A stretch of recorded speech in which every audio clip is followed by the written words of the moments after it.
We're in London here right now showing the camera. It's been very exciting and we've had a huge order intake. This is probably the largest order intake in the first 48 hours of any ARRI camera ever. My name is Marc Shipman-Mueller and I'm the Senior Product Manager of Camera Systems at ARRI. In July we're going to start selling this camera. You're going to see it on sets. What's exciting about this camera is, first of all, the image quality. It has a completely new sensor. It's a 4.6K, 120 frames a second sensor. With this camera, we've been able to improve on the dynamic range. 14.5 stops on the Mini and the Mini LF, 17 stops on this camera.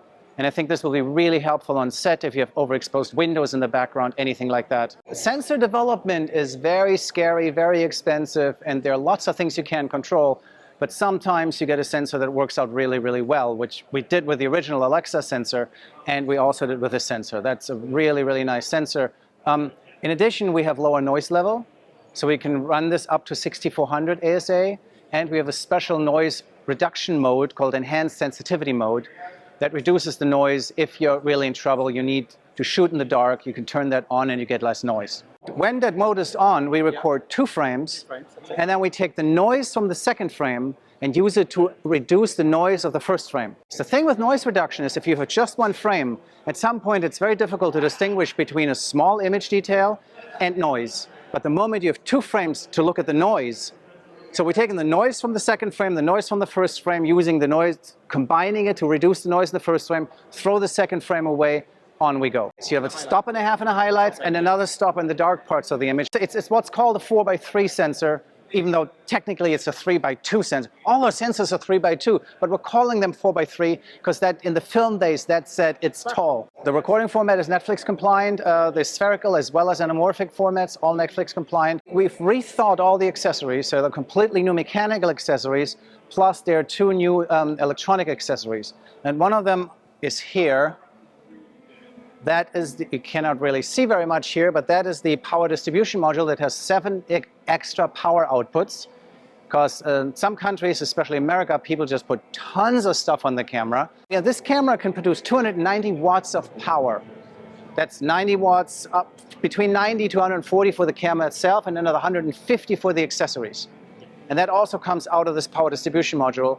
And alternatively, there's another module, which is the audio extension module, that is essentially a very, very sophisticated mic preamp. So you have mic inputs, 48-volt phantom power, everything you would want, yes. You have option to put a battery on there, and there's a new battery standard called a B-mount. The camera, by the way, is a 24-volt only camera, so you have to use 24-volt batteries.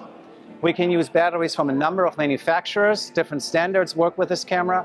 But there's also a number of them have hot swap batteries. So 190 watt-hour batteries goes on there, and then you put another battery, you piggyback it on this battery, and the camera actually talks to both batteries, and they can show you the capacity of both batteries. So we had a lot of DPs who used to choose their film stock, used to choose what the lab does with the film stock. They do bleach bypass and that kind of stuff, and all that has gone away. So that's a bit of the creative control the DP used to have that they don't have anymore. Now, with all our cameras, there are about 30 processing steps that happen right before ARRI RAW. And that determines the type of grain and the amount of grain in the image, and that determines the contrast, what the contrast curve is shaped. And with this camera, we're not only giving you what we think is the best setting for all these 30 parameters, but we're also allowing you to deviate from our default setting. So you can choose a different texture like you would choose a different film stock. It's like having a lab built in the camera. I think the really important thing this camera gives you is because it's a 4.6K sensor in Super 35, you can now use all your lenses. And to the DP, the important thing is the image. And the second most important thing, much as I'm a camera fetishist, the second most important thing is the lens to the DP. And the third most important thing is the camera. So now with this camera, you can use any lens you wanted to use. Anamorphic, spherical, large image circle, small image circle, modern or vintage. They all work with this camera and they all produce a 4K image that the streamers will like.